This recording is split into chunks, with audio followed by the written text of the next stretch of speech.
In the late 1990s, renowned English teacher Jim Burke had a graduate student who was following his classroom practice. Part of this involved interviewing Burke's students, one of whom said at one point, "It's so weird. Mr. Burke talks about reading and all this stuff like it actually matters." This is the kind of weird that American education needs more of. You and me have got to be weirder in this way. In this video, I want to give you 3 reasons why weird is so important and 3 tips for getting weirder today.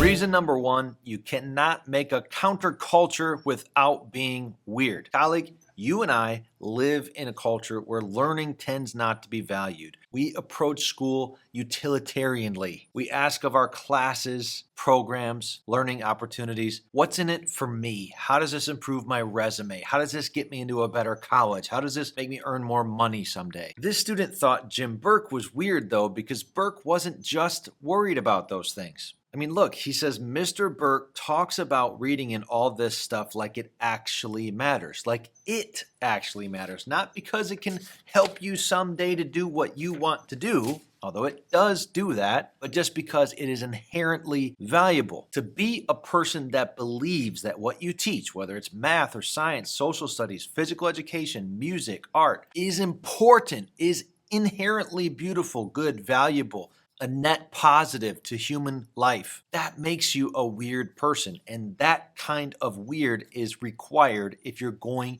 to create a counterculture in your classroom or your school. Reason 2, our students don't get enough purpose role models. Stanford researcher Bill Damon spent much of his career researching the development of purpose in the hearts of young people. And what he found, unfortunately, is that it is quite rare for students to graduate high school with a strong sense of purpose, of why they're here, of what their life is to be for, of how they fit into a larger picture. And toward the end of his career, when Damon was asked by an interviewer what's something you would ask all teachers to do to help young people develop purpose, he said something very simple. Just spend 5 minutes per year telling your classes, why are you a teacher? Because when you do that, you'll inevitably talk in a way that a purpose-driven person does. Teachers tend not to get into teaching for solely selfish reasons. There's some altruism built in. There's a sense of purpose. And Damon argued that one feature of a student life that ended up developing purpose by graduation was the presence of purposeful role models. That's us. When we don't tell our students why we teach, we leave them in a place where they just have to guess about the degree to which we're purposeful, and that's unnecessary. The third reason you want to be weird is that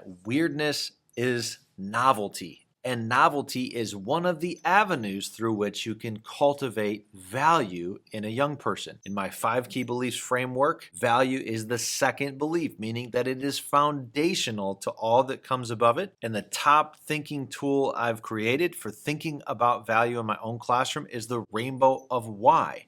The rainbow of why lists the many ways in the research literature that human beings can come to value something and therefore be motivated to do or attend to that thing. Novelty is one of them, and to be weird is to be novel. An example of this would be Caroline Ong in this video, wearing a pie t-shirt. That's weird. Talking about math being beautiful. That's weird. Caroline is being weird, but also authentic, which gets us into our tips. Tip number 1, you can't be weird like I'm talking about if you don't actually believe down to your core that what you teach matters. You need to think about the discipline that you've chosen, the work that you've chosen, and cultivate inside of yourself a clear, sharp image, a robust, muscular set of arguments for why what you teach is good. I'll go back to Jim Burke on this one, who in an article for the English Journal writes this about the beginning of his career. During those years after college, I read, and I read, and I read. By the time I returned home to the US in 1987, I wanted only to live the questions that literature was teaching me to ask and to share that passion with my students as an English teacher. This is not a person who has to try to weirdly adore writing, to weirdly believe in literacy,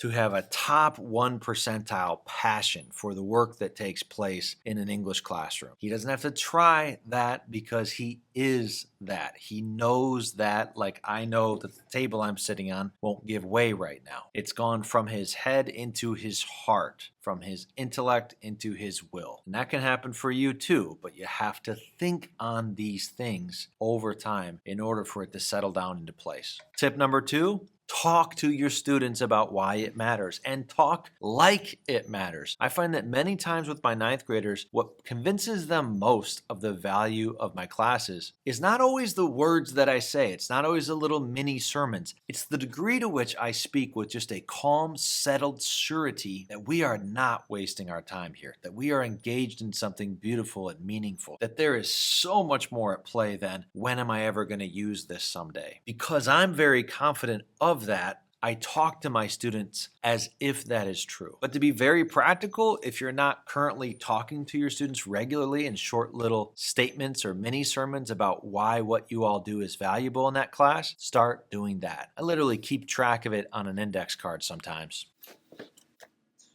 Just keeping track of when I've done these little mini sermons. Preaching in a classroom, that'll make you weird. And tip number 3, if you want to be really weird, in a time when so many of the great teachers have retired or switched careers, become great at your job. Focus on the fundamentals that make great teachers great. You do not need to be the best. I used to want to be the best teacher, but that's not weird. That's just lame. That's all about Dave. Don't focus on the best. Don't pick a scarce target like best. There can only be one best, but there can be infinity greats. You want to be great at your job. Great at your job, great at your job, great at your job. That will make you weird. And over time, as you continue to develop competency in core areas of teaching, you will start to realize I kind of like doing what I do, and now you'll be able to spend even more time cultivating an awareness of the beauty of your work. Because, colleague, I promise you, even though this job is hard, difficult, frustrating, humiliating, it is also deeply good and beautiful. What you do is deeply good and beautiful.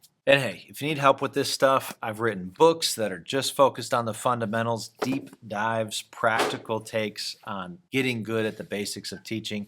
I've got a blog, online courses for teachers. I hope that some of that stuff can help you in your quest to become the good kind of weird that we want. Take care.